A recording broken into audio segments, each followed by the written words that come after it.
Good morning, good afternoon, or good evening, no matter where in the world you are joining us from. You have reached your destination. It's the bus station. It's Sunday, and we're the Brunch Busters. I'm Bobby Munson, the man beside me, Chris Parrish. How are you doing, brother? I'm doing good. It's Sunday. It's busting out time. It's the beginning of the National Football League season. Oh, Welcome, everyone. How are you doing? Let us know what is going on. What are you excited for today?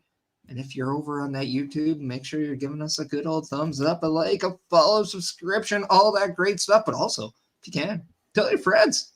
Let's all get off the tracks today together. let's do that. Let's have some fun. We're going to be talking about professional wrestling with you, our live viewing audience. Remember, you can get your questions in, get in on the conversation, as always, right here at the bus station. And speaking of those friends, Parrish, we've got a plethora of them in the chat here today. We've got my crew over at Prairie Pro Wrestling there wishing us a great show. Of course, I stopped in or the Video Bros Network to do the same. We got Ed Fry saying that, oh no, get the rail repair crew. The boys are in charge again. We've been in charge for the last 2 weeks, Ed. Already that crew's been working overtime. Is Ed saying that we're railed, or what's he trying to implement here? It's all derailed, I think, and the repair crew's got to fix the issues. We got our boy Basser up in the house. Have a good show, boys. That word out, and watch out for the shoe. I'm trying to clean up the throws his shoe on your sleeve. Yeah, throws his shoe. We got Barry Monkey up in the house. Carnage, too horrible to explain in my garden, like a horror film. Terrible. A sparrowhawk eating a pigeon. Hello. If I had a decent phone, I'd stick it on YouTube and get 1 million views. I already love the sounds of it, Barry. It's a shame you don't have that decent phone ready to go and get that recording. And we got Bobby Petito joining us up in the house saying hello, guys. And also looking forward to watching Minoru Suzuki wrestle at MLW on October the 14th. Oh, and he is actually going to be wrestling against Jacob Falk too. So it should be a very interesting matchup. We'll be talking about a topic coming out of MLW later in the program here, Parrish. But again, thank you, everyone, for joining us. As always, we love a fun, active chat, so make sure you're keeping that chat nice and active as we get into your daily topics.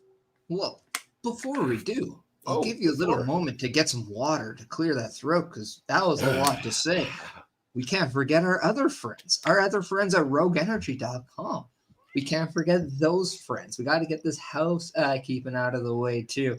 But yeah, if you need some energy, if you need a little bit of a boost me up, go to RogueEnergy.com. You can use our promo code OLEPods to save 10% off your orders. That's right. They got an amazing amount of flavors. That new sour watermelon, ooh, that sounds pretty good to me. But I mean, you can also get some nice things like these shakers. You can get some hats. You can get some merchandise if you want. Just make sure that you take the time to save some money. Use that promo code OLEPods.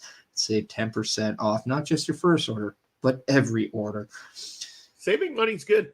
I like saving money. And you'll need that money if you want to invest in some amazing wrestling shows. Maybe like AEW Wrestle Dream, which comes to you Sunday, October 1st, as Bryan Danielson versus Zack Sabre Jr. is on the card. We're talking dream matches here. What do you think about this match? And is there any other dream matches out there for you?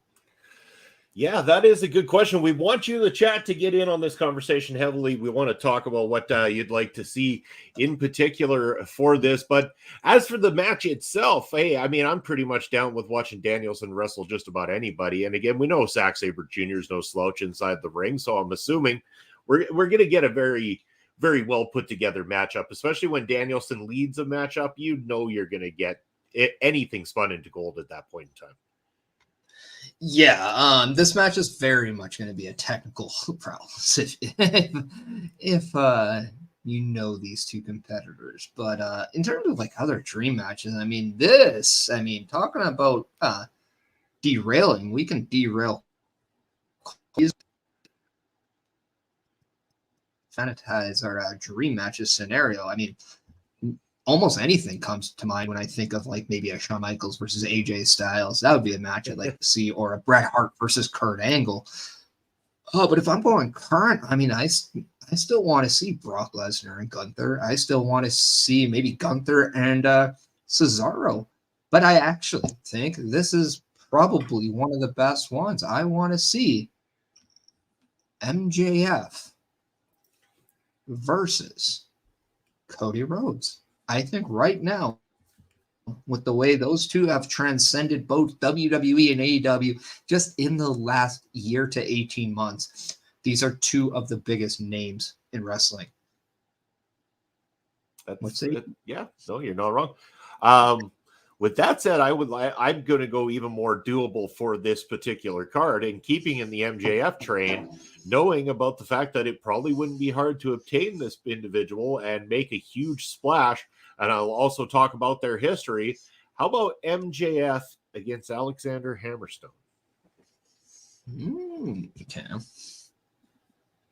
But how about the audience? I want to hear from the viewing audience. What, like, we're talking like it doesn't have to fit on AEW's Wrestle Dream.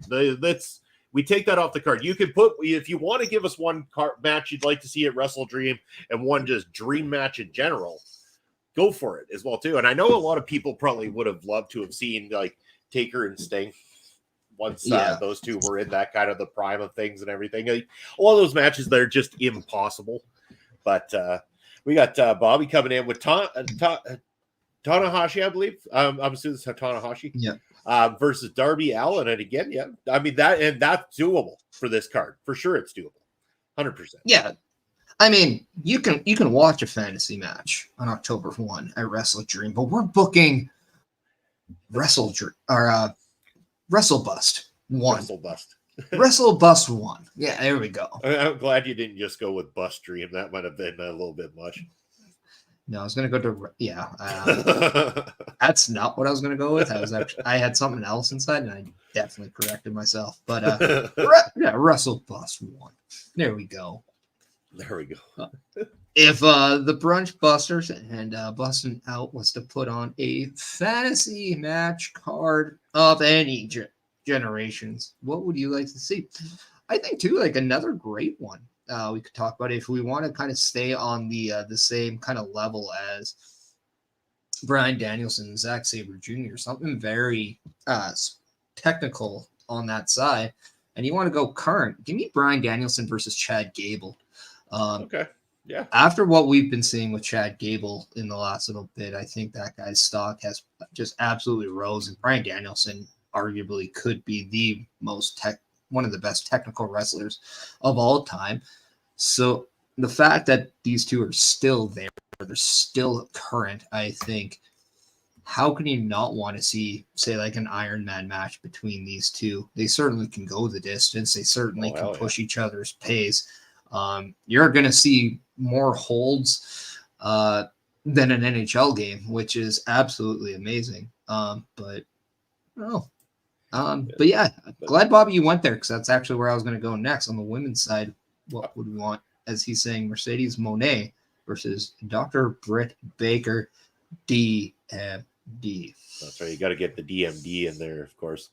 I mean, that one would be big, clearly. And again, very obtainable. I would imagine so at this point in time. I'm assuming Mercedes is near clear or close to clear to be back in the ring. I don't know anything official. If anyone wants to help out with that, I think she is, because I don't know if this was just a rumor or if it's a rumor based on something, but it was reported that had a deal been struck, she could prior to All In, there was a chance she may have been able to actually been on the card. So I don't know if that's a rumor that got just, blown into the wind and the internet picked it up, or if there's any truth to that. But if by chance there was any truth, that would have been quite the moment. Oh, hell yeah. And again, I can't really think of anything like in terms of like availability that they could possibly try to go for. This is about as perfect as it gets right here, in my opinion. Is for current availability, getting Mercedes Moné against one of your top stars in the women's division on AEW for a card like that's exactly what they need to do. Yeah. Sticking on the women, if I was to book if WWE ever did WrestleMania in Japan, I would love to see a triple threat match between Kairi Sane, Io Sky, and Asuka for that woman's title. I think these three girls are some of the best to come out of Japan. And the fact that there's a likelihood that this match can even happen, I know I am extremely excited for.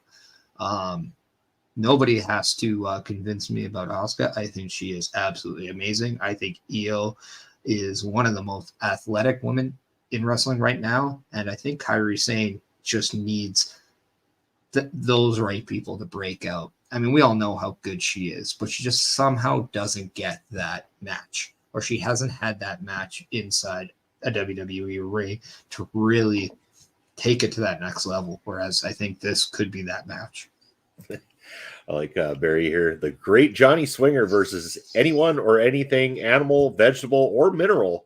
He'd make the match a classic. I think that's quite a good, great option there. Does he think that match is going to be starred by Rotten Tomatoes over Dave Meltzer? I mean, possibly. Oh man, They'd probably give a more realistic rating, but yeah, this is true. So I mean, Johnny Swinger's been around a while, so I mean, yeah, we'll see. Cat said it best in my opinion. Said, yeah, my cat's throwing the open challenge down to Johnny Swinger. It's gonna be a classic. I think they're the same age. Yeah. I think okay. We have one more comment. I'm going to get Kenny Omega against Shingo Takagi. Maybe. Yeah, I'm terrible at these Japanese names. So am I. Just trust me, so am I. Like it's bad when they had the one guy where just his name looked like take a shit. Like I know it's Takeshita, but like give me a break. Like when you're giving me that name, it's like, oh my god, man, I can't not find the immaturity in this now. And then now it's like these names are just difficult. All right. But speaking of difficulty, speaking of swinging, it looks like Gable Steveson is swinging his way off the WWE roster, and he has fallen off. Maybe, perhaps, he is removed from the WWE roster, or at least the NXT page. Yeah. So the big question is, can this former Olympic gold medalist rebound and somehow score a pinfall on the redemption side in pro wrestling? Or is he taking the pinfall here on his pro wrestling career? Let's go ahead and just start saying, like, obviously the audience is not clicking with Gable Steveson. So if at this point, with the way they were utilizing him and stuff like that, I'm imagining that this is going to be similar to, Parker Bardot, that right before his release there, where everybody expected the world because of the background, what they look like physically, all this kind of stuff. And it just doesn't seem to be clicking, is proven by Parker Bardot going over to AEW and really making no splash. And so it makes me wonder, I'm not questioning whether or not he will continue for sure, because he has been trained. So I imagine in some capacity, he's going to go do something with pro wrestling. I just don't know if he's ever going to get to the levels they were hoping. I think that when they first saw him, they're thinking Kurt Angle. They didn't get no Kurt Angle, nothing even remotely close to a Kurt Angle, unfortunately for them. I mean, we're talking a guy who clearly, when it comes to actual wrestling, this guy is phenomenal. I mean, this is an Olympic gold medalist in actual wrestling, but it doesn't always relate to the same thing. Just because you understand the concepts of combat sports doesn't mean that you're going to understand the concepts of performing in a professional wrestling ring. And, being able to emote all the different things that there are to emote, and know how to, you almost have to undo some of what you know in order to be able to do what you do in a professional wrestling ring, because the way it's done in, say, like a Greco-Roman style or catch-as-catch-can style wrestling doesn't 100% relate the same inside a pro wrestling ring. Now, because I do a little bit of research when I do this show, I'm on the Wrestling Inc. website, and there's an article done by Colby Applegate, who has said, despite reports that Gable Stevenson has been removed from the NXT roster this past week, the Olympic gold medalist actually worked his second WWE match on Friday night. Go figure. Stevenson was in action at an NXT live event in Sebring, Florida, as he took on NXT Level Up regular Dante Chen. After what was described as a back-and-forth match by the fans in attendance, Stevenson scored the victory with an ankle lock. This became officially his first victory in the company after he battled Baron Corbin in a double countout at the NXT Great American Bash in July. So still undefeated. So I'm assuming that him being removed could be a sign that maybe they want him to still develop a little bit more. Maybe send him over to Level Up. Yeah, like I haven't seen an actual thing saying he's been released or anything like that. No, so not as of released. as of right now, like he's still a part of the WWE roster, but the fact that he's not being advertised or like used in many is a little concerning, because it shows that his developing stage isn't completely there yet. But I mean, I think too, the one thing you just have to let him do is you just have to let him wrestle. You just have to let him get those reps in. You need that, whether or not they're home runs or they're strikeouts. You can't learn if you're not doing it. And I think he's at the point where he has a natural instinct of that. Would it help a guy like Gable Stevenson to have some guys like Kurt Angle or even a Chad Gable or even like a Dolph Ziggler kind of there helping him kind of progress a little bit? Guys who do have that amateur background, even a Shelton Benjamin. Yeah, I think it would. And I think just finding that transition for him really will help and go a long way for his developmental process. But see, this is where the WWE still kind of missing out on having, say, like, you know, like they used to have a connection with like an OVW or something like that, where some of these people who need that development, you know, in front of a smaller audience, in front of a camera and stuff like that, that isn't under as much scrutiny as what an NXT or anything like that is, because there's higher expectations at that level. But if you brought them down to something that felt more like an independent level, they can get those reps in. They can get them done in front of people and start to make that connection before the company reevaluates plans and decides how to put forth these particular people. Because I think there is value in what a place like OVW used to offer to the WWE. Yeah, and that's why, like, I think it's very important for the NXT to be on the road and do those lab events as much as possible. These are opportunities where someone who just needs that rep, they need that experience, would go a long way, because you're not in front of a live crowd per se on national TV.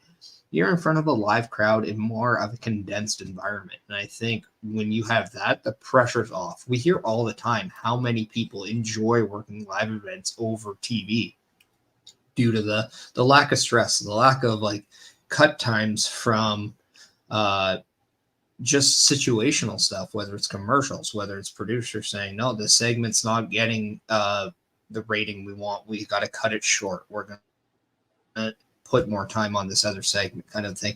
There's none of that.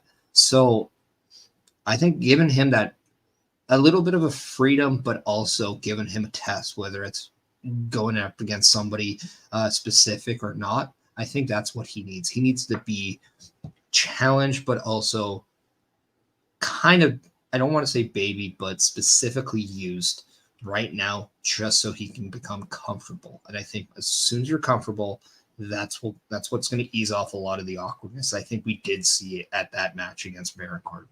Yeah, I couldn't agree with you more. Yeah, well said. Sorry, I just clicked on something.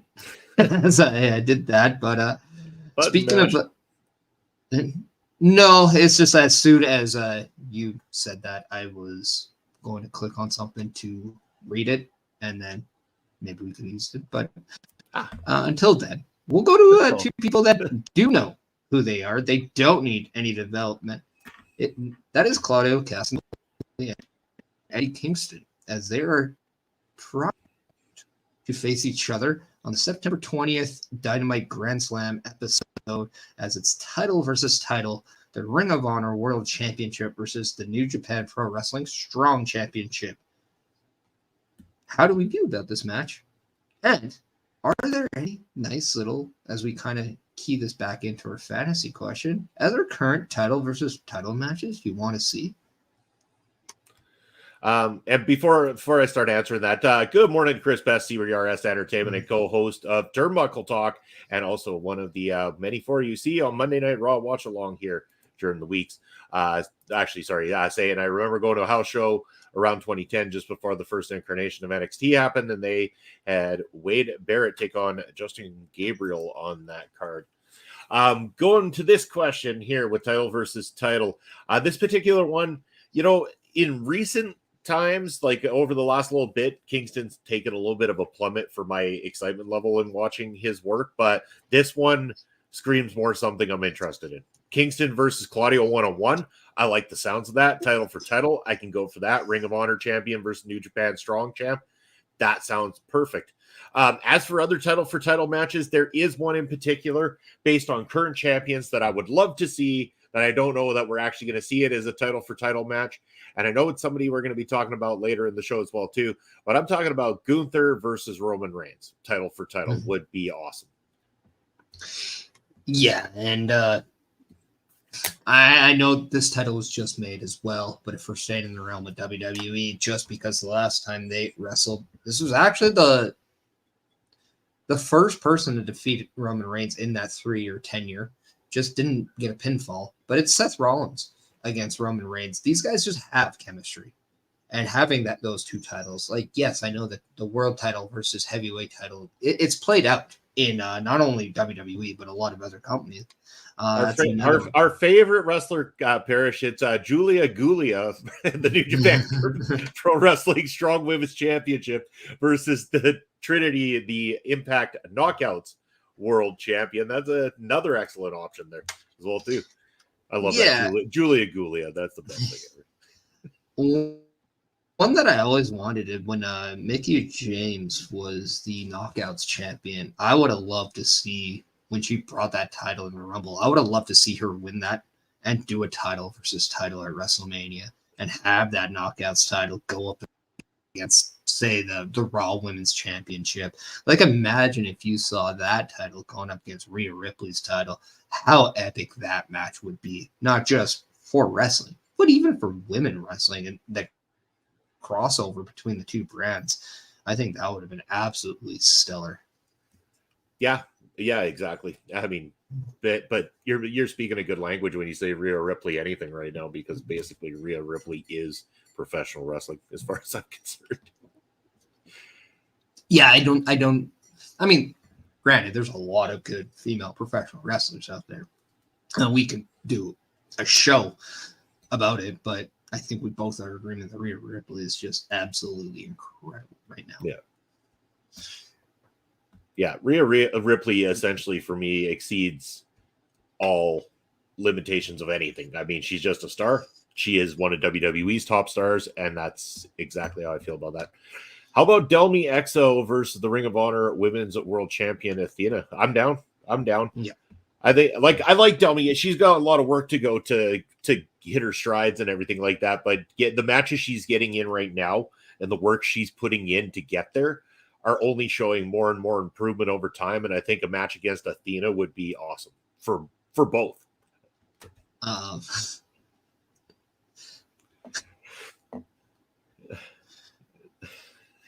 Yeah. I know a big Impact Wrestling fan. It would have been great for the WWE to be associated with the great women's division in wrestling. in full agreement over there. Melball, how are you doing? Thanks for joining us, busting out here this lovely Sunday. I think another great women's title versus title match we could see would be actually the Ring of Honor Women's Champion Athena go up against the women's champion in Io Sky. I think that would be a very interesting and very athletic match. If only WWE would not have dropped the ball on that one, huh? Yeah. Don't even get me started with what I thought they did with Ember Moon. Like, I just don't get it. Like, you keep Dana Brooke, but you leave Ember Moon? Like, really? Yeah. Well, I mean, look at all the stardom. What's really going behind the scenes there? Huh?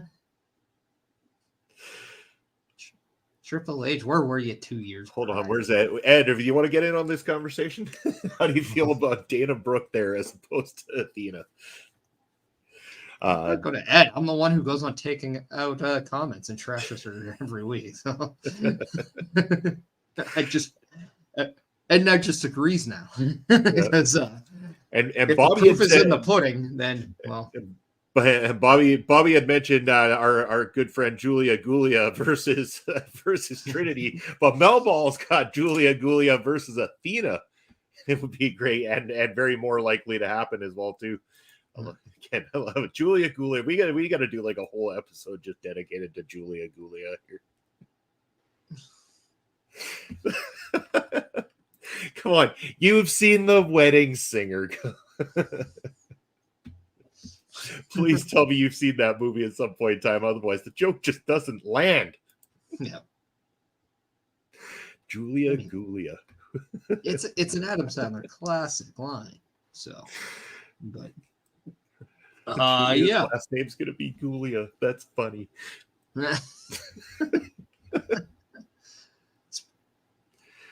But to bring it down, what's not funny is although it does have nicer thing. Jim Duggan, who was at a Firefighters Association press being honored, was hospitalized. Wife asks to send prayers and thoughts their way. However, we did find out that he is being he did undergo successful surgery and is expected to leave the hospital shortly. So there is some good news, but we do want to take this time to send our thoughts and prayers to the man who is known as Hacksaw. Oh, yeah. And this is great to the next setup, too. Because that line, was used once in a backstage segment with Dean Ambrose as he was shown a picture of Stephanie McMahon, who we asked, did she squash the MLW WWE 2B deal? I'm gonna talk about this in just a second here, but we did have a few comments from the live viewing audience. Of course, Chris Best saying that he lives off The Wedding Singer, so he gets our reference. That's good to know. Barry saying Adam Sandler classic, the well-known oxymoron. I love that. We hope so too, Bobby. We hope Jim's going to be okay as well.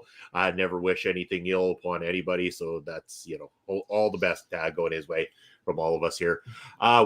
Leonardo Hernandez, a name I haven't seen here on Bustin' Out recently at all, but thank you for joining in on the show. Very happy that you're here. How did you find us? Do you all think that CM Punk will show up at the WWE Survivor Series 2023? And while many are reporting that it would be a great move for the company, I really don't see it personally. I really don't see with everything going on that that's the way things are going to go. But that's just my thought. I want to know from you, Parrish, and what do you think? I think right now it's too wishy-washy with people. I know that Zelina Vega came out and said she would love it if CM Punk came into WWE, but we can't also discredit the relationship there. Zelina Vega did play CM Punk's wife, AJ Lee, in a movie. Right, that The Rock, the fighting for my family thing. But because of that, became a very just had a lot of close relational ship stuff with AJ Lee in preparing for that role. Because of that, became friends with CM Punk. So a lot of the friends that are in WWE of CM Punk, I think, would welcome him. But there's a lot of people where I'm sure he is just not welcomed in. And I think right now there's too much of a disruptive risk to the locker room if you're to bring him in. Would he develop money and would he make money? Would he bring something? Maybe. Would WWE do that? Well, I think Vince would. I just don't know if Triple H would. Would Endeavor? Possibly. He still kind of, I think, is an Endeavor employee, if I'm not mistaken. Could be. But I don't think right now is the right time for CM Punk. I think that's just something, like, you do have a good thing going right now in the WWE locker room, and I just don't think it's the right time to disrupt that in any way. Yeah, no, I 100% agree with you on that side of the fence there, Parrish, too. I think that, if you don't want to disturb the locker room any more than it has been about even, like, the reports that come out that there's, tension because of Vince's involvement in any way, shape, or form, you don't want to add another potential explosive element to that locker room. And right now, CM Punk is just that. I also have a feeling that CM Punk might just say, to hell with it, take his ball and go home this time permanently, at least wrestling wise. At this point in time, I don't think CM Punk really adores the business. That's the impression I get. I don't feel like he adores the business in the state that it's in, and I don't see him being very welcoming to a return back to what he doesn't really care that much about. I think you hit the nail on the coffin right there. He doesn't like the state of the business that it's in. I think he still loves wrestling. I think he did get his mojo and his passion back when he did come back. But I don't think he loves the 2023 version of professional wrestling. I think he loved, more the old school way, more the old school approach, the way that it was when he came in. And I think that's the pro wrestling he misses. And I think, unlike him, there has been that adaptation to a new way of doing things that he's clearly having a hard time coping with and understanding it. The people in the back are different. The way they look about things are different. So I do think there is a generational clash with CM Punk and the modern day professional wrestler. But I do think it's a maturity standpoint of needing to know how to work within that system over trying to throw your old tools in the box and saying, let's do the new project, because it's just not going to work. Yeah, agreed. All right, so we want to touch on that squashing that Tubi deal thing. Back to this one. So the report has come out again. This stems from the current lawsuit that MLW has issued against the WWE, in which they're trying to prove that the WWE for decades now. Right before we do, hello Asher, hey, thanks for coming in and joining Bustin' Out today. MLW are currently suing the WWE. They want to prove that the WWE for decades has been trying to do everything within their power to stop companies such as MLW from ever being able to land specific deals, get to TV spots, or be able to put themselves out there in any way that would benefit them and rise their particular companies. So the MLW is throwing everything at them, trying to do everything they can to get records of all these things. And it was brought forth a record stating, and again, this is not confirmed, this is a statement from MLW's team stating that there was a conversation between Stephanie McMahon and Tubi only days before an announcement that was supposed to happen that would see MLW programming available on the streaming service, and that got squashed only days later. Of course, WWE currently is denying the allegations against them, but if this does come out in court that this is possibly the case, MLW might be able to do a little bit of dent of damage into the WWE. And right now they are becoming a very big thorn in the side of the wrestling giant. Yeah, the one thing I hate about professional wrestling, I did hate this a lot, is the political game here. I will say there's probably a lot of dirt and a lot of dirty antics being played here, and I wouldn't be surprised if it is both sides. I also wouldn't be thinking, hey, the WWE, they're not the most squeaky clean when it comes to the political game either. But you tell me a wrestling company that is, and I will tell you, you are wrong, because nobody in the professional wrestling scene really does the political game like an angel. In fact, it's really a very it's Twitter, more or less. It's a very it just turns people into people that they're not. Yeah, they become an X, and nobody wants to become an X. That's always the sign of a bad relationship. But yeah, I mean, it sucks that this is a thing. It sucks that these companies can't work with each other, because I always thought MLW and WWE would actually, like, when we looked at like the old ECW and how they worked behind the stage with WWF back in the day, I looked at a very, very much common thing here of these two companies could secretly work with each other, and MLW could be one of those companies to truly watch for, because they did have that backing. Imagine all the people that would have stayed with MLW over the last 7 years.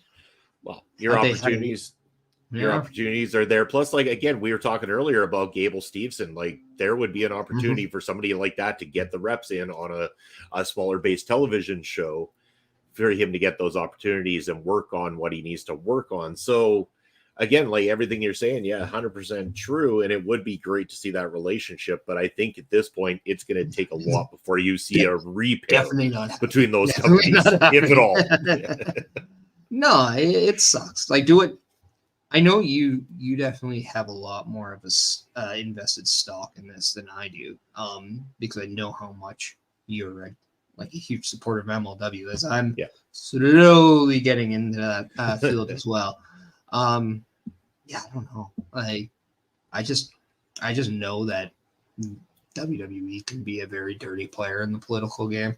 But at the same time, I know how much that narrative can be used in a way where it doesn't fit nowadays.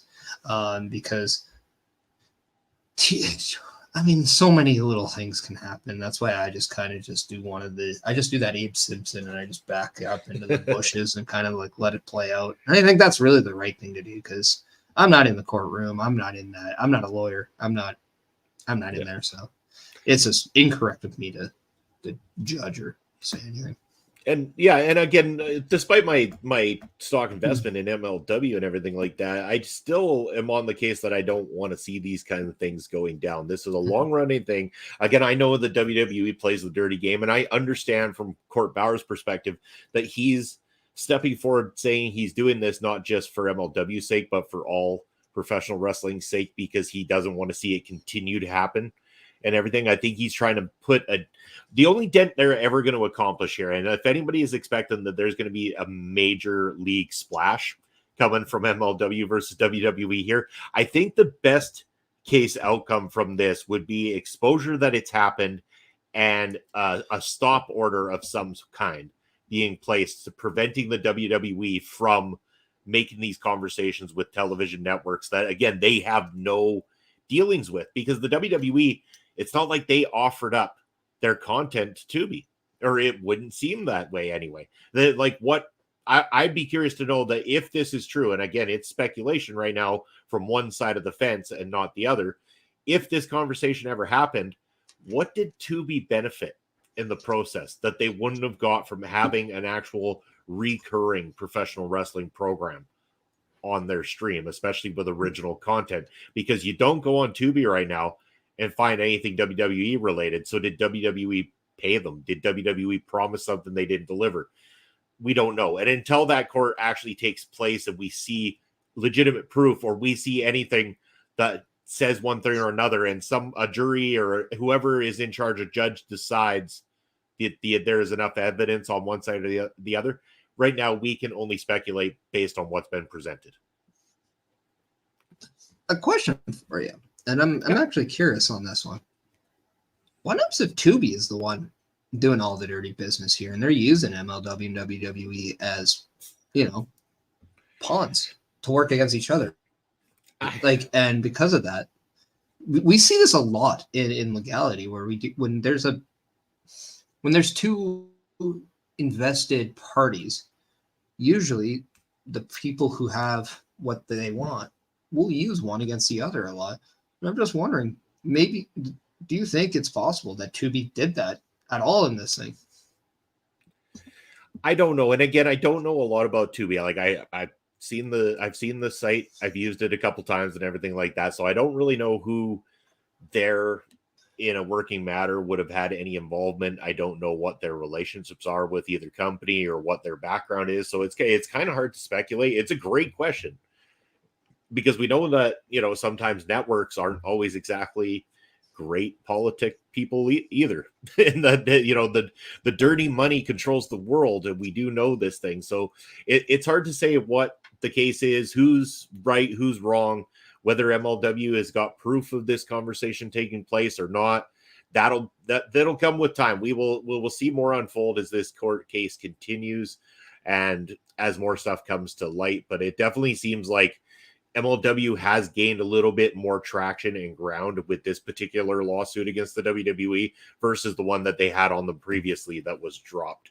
So it'd be very, very curious to see how it goes. Yeah. But staying to the MLW scene, just because Bobby does like to ask us a lot of questions about upcoming stuff, what other matches would you like to see at MLW Slaughterhouse on October 14th? Yeah, well, I mean, first and foremost, I'm curious to see who Selena De La Renta, who returned, brings in from her luchadoras. She threatened to bring in some of the toughest, meanest, baddest luchadoras in the world. So it'd be curious to see who she brings into MLW, who she unleashes on the likes of your Del Exos, possibly your Beccas, anything like that. But honestly, after that big victory, I believe that Becca and Del Exo will be on the card for October 14th. I'm certain of that. And man, Becca's stock is continuing to rise. How about the Beaumaye Fight Club champion of the world, Mr. Alex Kane, who is in line for an opportunity at the champion right now? Now, you can make the argument that you could slot something back in with Davey Boy Smith Jr. He was the winner of the Opera Cup again. He had a thing going with Alex Kane previously. One more opportunity, him throwing it down against Alex Kane on this card, I think would be a very big benefit to the card as well, too. So, yeah, I think that's where I'm going to go with it for now. I'm kind of curious to see how the rest unfolds. We know about Fatu's matchup on the card.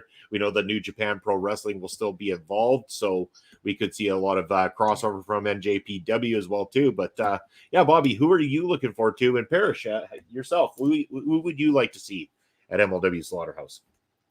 Well, I think the more we see out of Jacob Fatu, I think the more we'll get kind of a clear understanding of what his future does hold.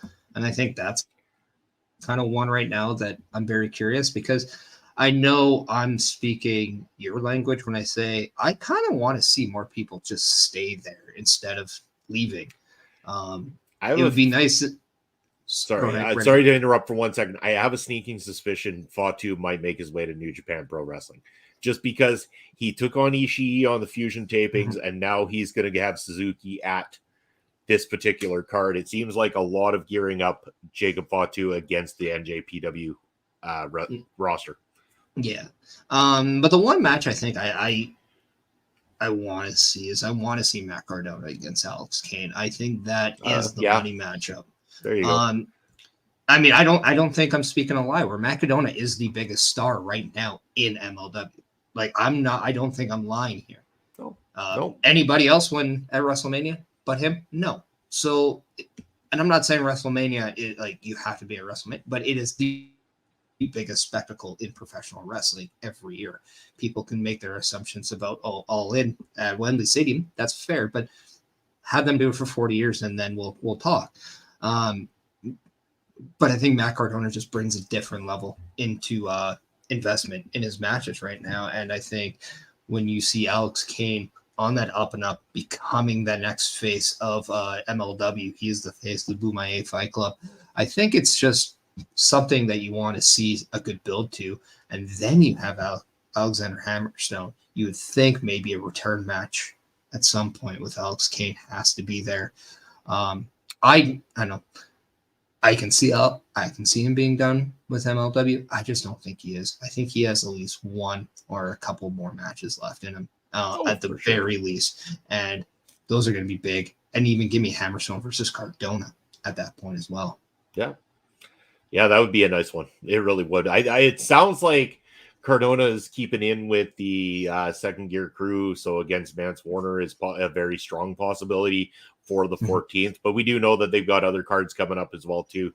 So some of what you said with Cardona. I mean, if Cardona is going to give us a few different cards with MLW, then take it. Because there's a great opportunity there to see Matt Cardona versus a lot of the names that you mentioned and get those money matches out of him before he moves on to, probably his WWE return. Yeah, and then I think a guy, too, I think people should kind of just keep their eye on is that Ricky Shane Page. I think that guy is eventually going to be an MLW champion at some point. I'm going to book it. I'm going to say it here. I think he's the guy that takes the title off Alex Kane. He could be. They're pushing him that direction. He's tough. He's a big boy. He's strong, double champion. He's come in there like a well, they call him the Slaughterhouse. So I mean, aptly named. It's going to be Bobby for the new little topic we didn't have. We have a topic inside of a topic. We have Inception for the first time. I like it. I like it. Which means we have to get things back on order. And the only way to do that, Bobby, I think, calendar. It's calendar. It has to be time, right, baby. Let's show them what we got. Here is what we have coming up. No Elite this week. Enjoy.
Back. That's what we got coming up this week from OLE Podcast. Make sure that you like, follow, subscribe, and all those wonderful things across all of our platforms to check out all the great content from our wonderful contributors here on our local establishment. Bobby, just going back to our last thing, saying that he believes Jay Bougie will be the one to dethrone Akira for the MLW Middleweight Championship. I believe that could be on the cards, especially to give some of the gold the way of the Beaumoyer Fight Club and build up to the inevitable War Chamber matchup where I believe it will be the Beaumoyer Fight Club taking on the Calling. I think that one's definitely going to be on the cards for this year as well, too. So we'll see if they go with that build up, but take it away now from MLW. Yeah. What do we got next on the agenda? Well, first off, I want to add to that because he did mention our good old friend Jay Bougie. We don't have a specific date yet, but I will let people know there is very much a second interview coming at some point in time with Jay Bougie. He is going to be returning to Busting Out at some point. Nice. Details are being worked on. We will break the news when those details are finalized. So just giving everybody a little bit of a heads up. But Bobby, I also want to just point out that this is September, which is also September. September, yeah. Do you know what that means? I believe that means that people need to start subbing to OLE here on Twitch. Subs are, I believe, if I'm not mistaken, 25% off subscriptions right now in the month of September. And I believe there's one more other feature that is coming up very soon here this month along with that. Parrish, do you have the details on that one for us? Nope, I was totally banking on you do. Cool. Well, you distract the audience while I pretend like I have the notes right in front of me, and I will go find them. No, yeah, from what I understand, Yes, you will get a 25% off on the first month or 3 month sub. One of the two. But then the longer that you do want to sub, you will get additional money off. So this is the month where Twitch allows you to save money on subs. So if you were planning on subbing to our local establishment, first off, thank you. We appreciate that very much. But this is a time because you will save money. So don't just think, just do. That's always the right move. Always.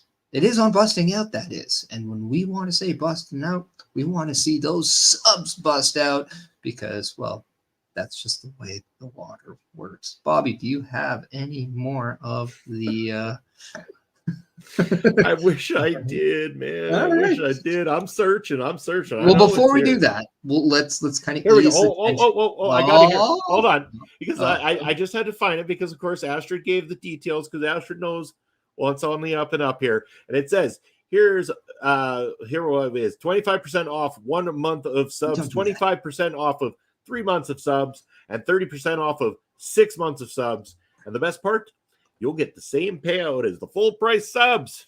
So we get to promote that. You get to help us out. We make the money. You get to spend a little bit less doing it. So you can put a little bit more in your pocket at the end of the day and tell them about how you helped our local establishment. Woo! Could be, Bobby. Could be. And one name that very well could make an appearance is Velvet Sky because she is departing from the NWA. Yeah. She will be involved in the Impact's 1000th episode, which I believe has been taped already, if I'm not mistaken. But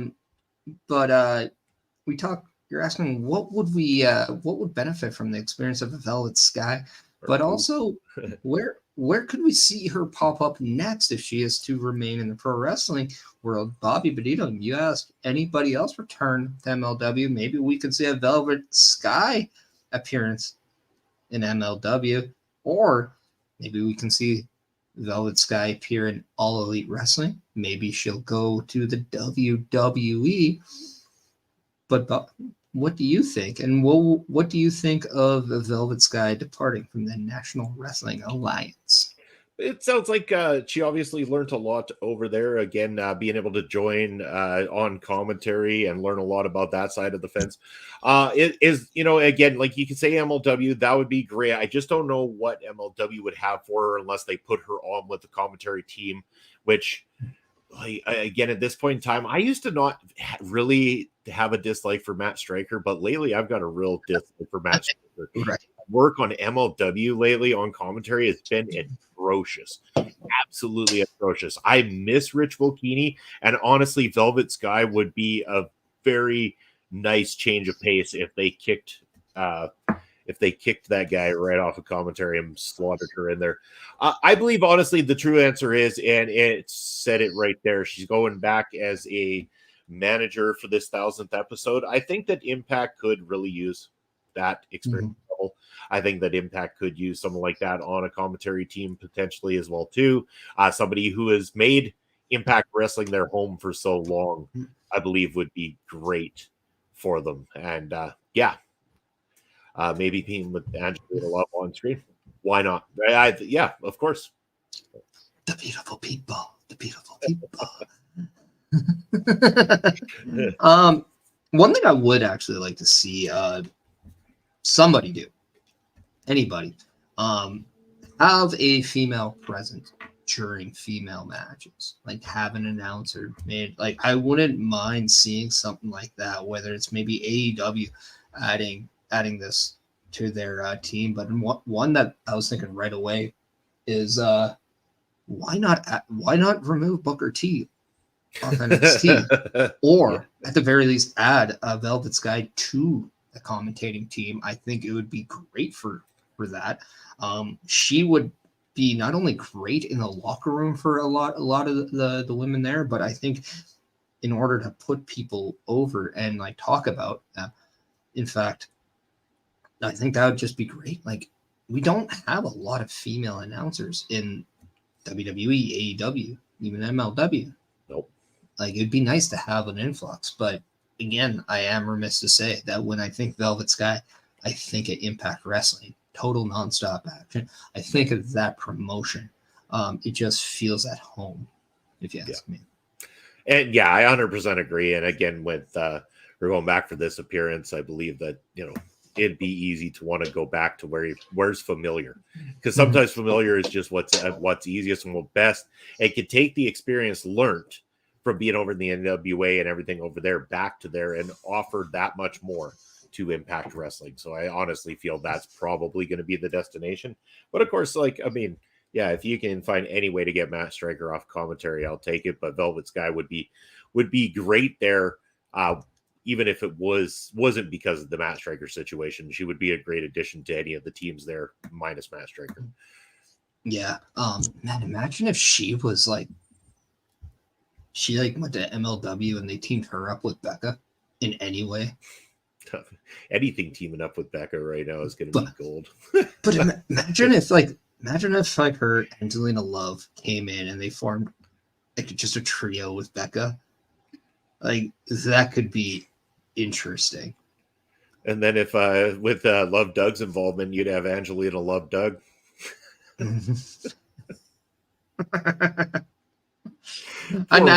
Poor Love Doug and his fascination with Becca. She blew him off so quickly at Fury Road. She wanted nothing to do with him. What's wrong with the guy? I mean, just because he's got wings. I'm glad he drank his Red Bull that day. I'm glad that you explained how she blew him off. That's Will. But that's so much fun. But yeah. Another name I think I'd like to see Velvet Sky work with is Chelsea Green. Yeah. They are two peas in a pod, if you ask me. Yeah. I mean, I imagine if you're seeing Velvet Sky with Chelsea Green, and if Carmella came back, holy crap, would that be the most annoying but talented trio? It would be fun. It would be chaotic fun. Yeah, of course. But Bobby, we going into our last topic of the day. Final topic. What you got? Final topic. We've talked about these two. Have we? People earlier in the episode. They happened to face off on Monday for the Intercontinental Championship. We're talking Gunther and Chad Gable. But I ask you. Who's going to dethrone? Is that where who's going to dethrone him? Because with the win, with Chad Gable's loss, Gunther became the longest reigning Intercontinental Champion of all time. So who in your eyes is going to dethrone Gunther? I think, and it automatically became that way because honestly, he wasn't going to be defending on Friday because he's not on SmackDown. So if anybody wanted to know why I stalled, is because when I made the graphic, I didn't make it that little sliding ticker, and I was trying to change it without people making fun of me. Okay, so, call myself out. Call myself out. Slick maneuvering right there from you. Yeah. First of all, congratulations. Gunther breaking that record is phenomenal. It's something that, they haven't decided to roll with anybody. And he's been a defending champion. That's the best part about it. His reign looks fantastic. Yeah. That title looks fantastic. That match with Chad Gable, despite the silliness of the Chad Gable character, Chad Gable is a great worker in the ring. And that's what we got. And everybody assumes it's got to be a big guy because, we've thrown big guys at Gunther and, he's come up victorious and he's a big guy himself. I don't necessarily think it needs to be. I think it's somebody who can take the fight to Gunther, who can get that sympathetic babyface thing out of him. I absolutely would love if they did this, and I don't think they ever will. But if they were to have the title on him just long enough for the call-up of Ilya Dragunov and have Ilya Dragunov's debut be conquering Gunther's reign and becoming the new Intercontinental Champion, yeah, I'd be down with that because those two anytime can slap the shit out of each other and I will watch. I want to get to Barry Monkey's point because I think this is something that the WWE is very eye-opening on. Because Barry Monkey's saying title reigns these days are too long and incoming wrestlers are getting fewer short runs with the title. I think one of Good. the reasons why WWE is doing a lot of these longer reigns with some of the talent right now is they want to identify with the newer audience, the newer generation, because a lot of the generations of wrestling fans now, unless you do research, you have no idea about the Bob Backlunds, about the Pedro Morales. You don't know a lot about that history unless you actively look it up. But you do know slightly who Hulk Hogan is. You do know who Stone Cold is. You do know who these guys are.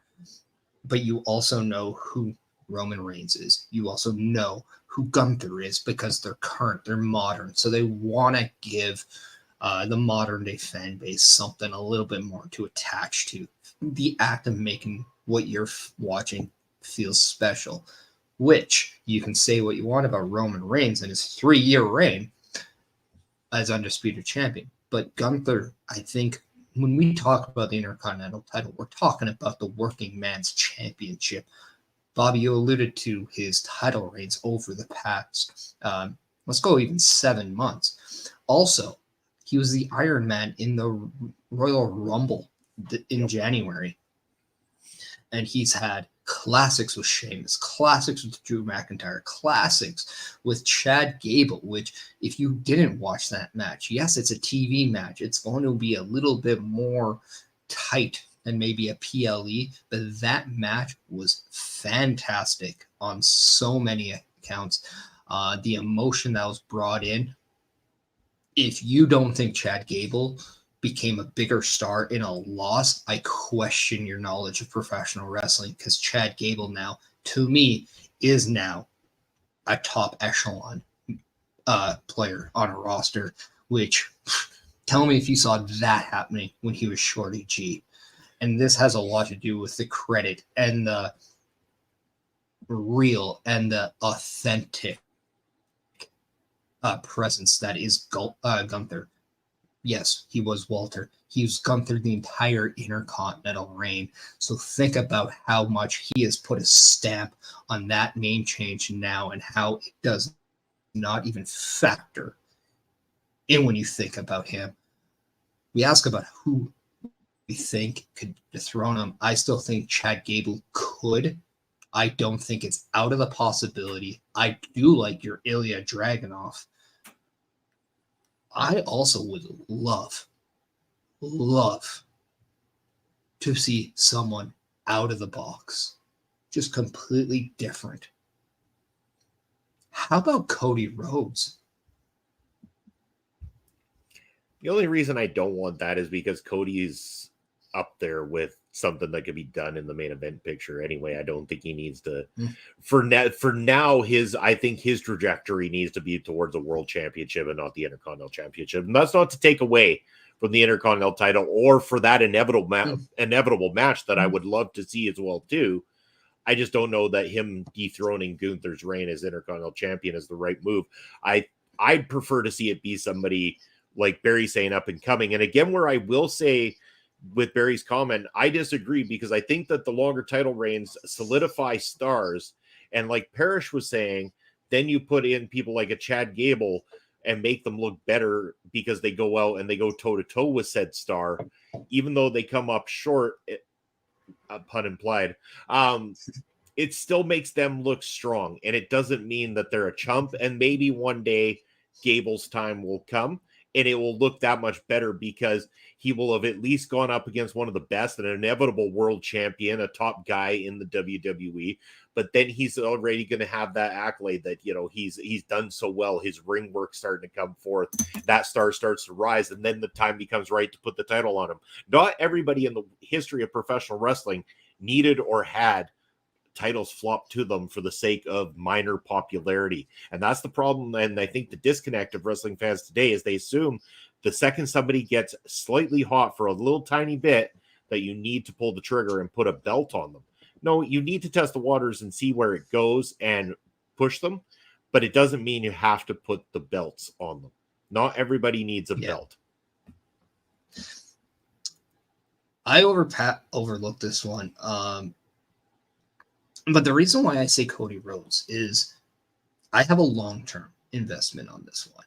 yes, I'm using this as kind of a stepping stone for both men because I do have Gunther winning the men's 2024 Royal Rumble match. Mm-hmm. I think you're a fool if you don't have that. And I do think if by chance Cody Rhodes is not the guy traded for Jey Uso, which we learned on Monday night that Jey Uso was traded to Raw, and there is somebody going back to SmackDown who Adam Pearce said people may not like. I'm remiss to think if it's not Cody Rhodes, who I still believe will face Roman Reigns at WrestleMania 40 for that heavyweight championship.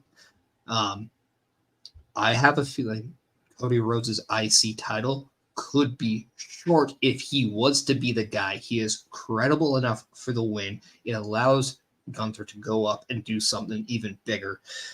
And then what you could do is you can have Roman Reigns F with Cody Rhodes that then align those stars because you need something of an alignment for those guys if the Royal Rumble is not in that match. And I think the Elimination Chamber is played out. Another one that I do think I would like to say, and here's one. Who defeated Pete Dunne for the UK title? Walter. Mm-hmm. We've seen Gunther defeat Sheamus. What if we see Butch become the next IC champion when we see somewhat of a 3-on-3 Imperium versus Brawling Brutes? It could go that direction as well too, and I'd have no problem based on the in-ring skills at all of having Butch as the Intercontinental Champion. To Barry's point here, but the added part of an introduction of former title holders means they lost it too. Let me ask you this, Barry. Not always. How well has that done for Kofi Kingston as of late? Former WWE champion, barely on the show, never in the main event picture.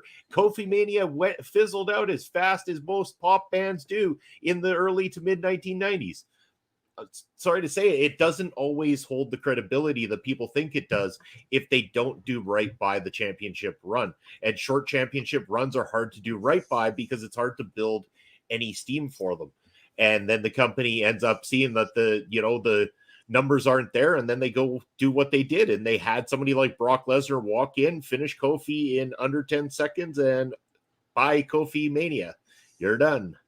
Like it doesn't always work. It didn't work for Bray Wyatt either. Like former WWE Universal Champion did nothing for the credibility of Bray Wyatt or the character. In my opinion. Again, it's opinion based, but in my opinion. I think for Bray Wyatt, though, his creative mind was his legacy. It's not the titles he had. But hence why I say not everybody needs the belts. Just like I think Undertaker doesn't need the accolade of former WWE 5-time champion or whatever he was, because it doesn't need the belt. He didn't even have a memorable title run. Taker never really had a memorable championship go. Nobody remembers Undertaker because of his title belt runs. People remember Undertaker because of how great he was at everything he did. And it didn't matter if he was. To be fair, if you have a 30-year career, you're going to have more than just a title win to be remembered by. And if you don't, then there's a completely different discussion about what your legacy truly was. But I think from the outside fan, I mean, we're talking this from the realm of hardcore wrestling fans that Kofi Mania was a fizzled out thing. But if you're talking to somebody from Ghana, who is becoming a wrestling fan, who's like maybe 10 years old, and they find Kofi Kingston entertaining, and they find out that he used to be WWE champion. He won the belt at WrestleMania to get it. That's going to do a lot more for that fan to become a bigger fan. So it really and this is when I go back and say wrestling is all about perspective. It really goes back to how you perceived this thing and what kind of fan you are, because I do think that does change your perception of a moment. And really some moments, as we know just from meeting people through here, like that changes a lot of what people like and why they got into wrestling, what they loved about it, so on and so forth. But I do think when you're the champion of something, over time, it gives you credibility because you rather end up being a guy that or a girl who won a championship over one who never did. And again, I'm not saying nobody should ever not win a championship. There's a long time for these up and comers to win these belts and to also have sizable runs themselves. I just don't feel that we need to play the 2-month Intercontinental title or 2-month US title game where we flip flop belts just to give somebody the accolade of former champion. I believe that they should build themselves up like a Chad Gable, earn those accolades by having great matches against a Gunther, and then who knows where that Intercontinental title picture needs to be next year. Maybe Chad Gable's your guy this time next year. And then he goes on for argument's sake, a 7-8 month run is a reasonable run with a championship, enough to give you a good working man's run with a title like the Intercontinental title. And from there, build your credibility as a champion as well, too. And then when you have that former championship accolade to your name, it looks even better because you'd be like, I'm a former champion that defended against this person, this person, this person, this person. And that really adds to the credibility of that. And I do understand the casual fan part of it, Barry, but I don't see a lot of casual fans tuning into pro wrestling these days that even care about that point. Like when I talk to casual fans that see some things, you know what they're interested in? They're interested in who's doing the crazy stuff, what are the big characters. It doesn't matter if they got a belt or not. It's a matter of like, who should they like because they're fun, they're entertaining, they're interesting. Yeah. And it's just it all depends on how you watch the product. It's all about like how you take in what you see. What does a championship mean to you as a wrestling fan? What does holding a championship mean to you? And I think how you answer that is going to then explain how a short reign, a long reign, how that affects you. I personally believe it's if you make that title active and it's always on TV and you associate that title with yourself and people realize that and then you make moments out of it, I think you have a successful title reign. You don't need a 7-month reign to have a successful title reign. You can have a 2-month reign and be successful. It all depends on what you do in those 2 months. If there's something worthy to take away from it. But if you are unable to do that, then you start being questioned, what does that championship really mean for that specific performer? Yeah. Because you say Undertaker had no really memorable title wins. Well, neither did Charlotte Flair, and she's had it about 9,508 times now, and she's always in that picture, but there's nothing memorable about what she's doing around that championship, in my personal opinion. At this point in time, I don't think Charlotte needs that belt though either, because she's at that stature of an Undertaker with longevity, not the same stat, like clearly not the same as the Undertaker. You know what I mean? When a wrestler's gone to a point where they've exceeded the need for the championship because they've been there, they're an attraction in terms of name versus an attraction in terms of what they wear to the ring in terms of a belt kind of thing. And Undertaker got to that, and he got to that through hard work, obviously. It all I think goes down to if that performer makes you believe or makes you feel that championship is something that is desired by them in any way. Once you feel that championship is desired by that performer, you as a fan will want that performer to win said championship. This is why storytelling is the end all and be all of professional wrestling, not the moves. We all know this. We all are aware of this. But when you start to invest in a character, you want great things for him. It's no different from if you like a professional athlete, you're invested in that athlete to score a goal. You want them to win a game. You want them to win awards. You want them to win a championship. You want to see that success. So unless you have that emotional investment on somebody, then things like the length of a title reign or a championship at all, that's how it's going to differ for a lot of people. Agreed. And again, like this has been a great topic to talk about because we all of us honestly have a little bit varying opinions, but what collectively we can agree on is that we do like seeing stars being created from younger talent and seeing where the future of professional wrestling goes, and seeing what kind of awards they could win. And I caught on that cue that you said there, Parrish, and wanted to mention that in a couple of weeks, speaking of awards, something about some Golden Busters I've heard about. Yeah, it's just not what I keep down below my desk. I don't know what you're thinking, people. But no, busting out is busting out some nice little awards called the Golden Busters. So I believe we have agreed that it's now on September 24th. That's the agreement. Yes, we're gonna have the award show for you guys on the 24th. It's gonna be massive. Yeah, and we have some awards like the best Olay. Who do you guys think said or challenged from the Olay Pod Challenge the best? The best Olay Pod Challenge.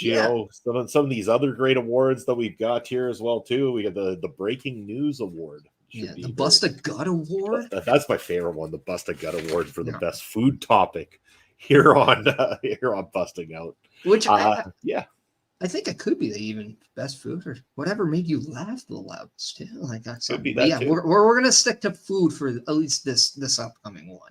Yeah, but you never know where we go with this show. So we're gonna have some fun. We're gonna roll out the red carpet.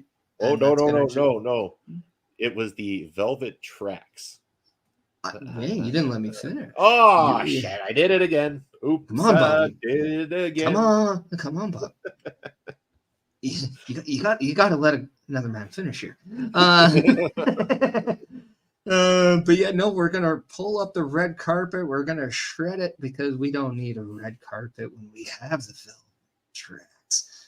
Yeah, because just like Cody Rhodes, if you guys remember when he brought out the classic Intercontinental Championship, a nice little bag is nice, but bring me the velvet bag. Yeah, velvet. Like, come on, red carpet. Psh, Bush League. Yeah, that's how amateurs do it. We're professionals. We're professional busters, and because of that, we have velvet. We have velvet tracks leading us to the bus station where party poppers. I mean, there's only one way to find out, and that's by tuning in, Barry. Yeah. And you have no idea what we can put in our arses, so you are in for a treat come September 24th.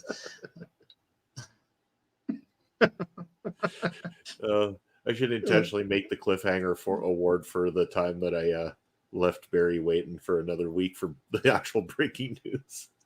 Well, I mean, that's a thing. But but Bobby, before as we plan on rating out, we're gonna rate our good friends at Get the Tables. If you want to tell everybody where what you have coming up and where we can find you, I will get the raid going. There you go. Right down below. That is my ticker. That's where you're going to be able to find me. As for what shows you can find me on, of course, you're going to be able to find me on Thursday night with my video bro in particular. That is the man with the angelic voice, Papa Smokes, for another edition of Ring Respect Radio. Again, you can always check us out on YouTube or at Prairie Pro Wrestling, where we have a new match for you every single Saturday. We just released one with our champion, issuing an open challenge just this past Saturday there. And of course, I'm going to be back next Sunday with my Brunch Buster brother, Chris Parrish, giving you the final busting out prior to the awards show. It's going to be a great time. But Parrish, how about yourself? Well, just saying, you've made an enemy for life over that, Bobby. So he's still watching. I'm glad that I'm the babyface in some capacities here. That's nice to know. So Barry Monkey, just by process of elimination. Thank you. I appreciate that. But you can find me on all the socials down below. You see them scrolling. I don't have to just bore your eardrums with them all. Yeah, I mean, we don't want bleeding eardrums. Trust me. It sucks. But where you can find me on screen is every Monday and the Monday Night Raw watch along. If I have to work with my shoot job brother, I will do that good old-fashioned run-in every week. If not, I will be there in full. But tomorrow, you'll see me running in as, it's going to be fun. So you might you definitely want to check that out. Every Wednesday we have, with myself and Ed Fries, we battle the bastard Eric Bischoff, who paid his way to first place this past Wednesday. As you saw at the end, I'm not even strapped for cash. If I was strapped to cash, I would have options. I am literally begging for change on the side of the streets because, well, I like to spend. And so come check us out at 10 p.m. Eastern every Wednesday night, and then again every Sunday at 12:15 p.m. Eastern. You can see Busting Out as we have the 57th edition next week, which means our award show will be on the 58th edition. So we're going to have to come up with some good little puns. Everybody on the Twitch side has been rated out. Everybody on the YouTube, you still have one last opportunity to hit that thumbs up, hit that notification button before we go off the air. You can do it after, but we'd appreciate it if you did it now. But until then, Bobby, tell the people what they are. I think the term would be in the meantime and in between time until next Sunday, folks. You've been busted.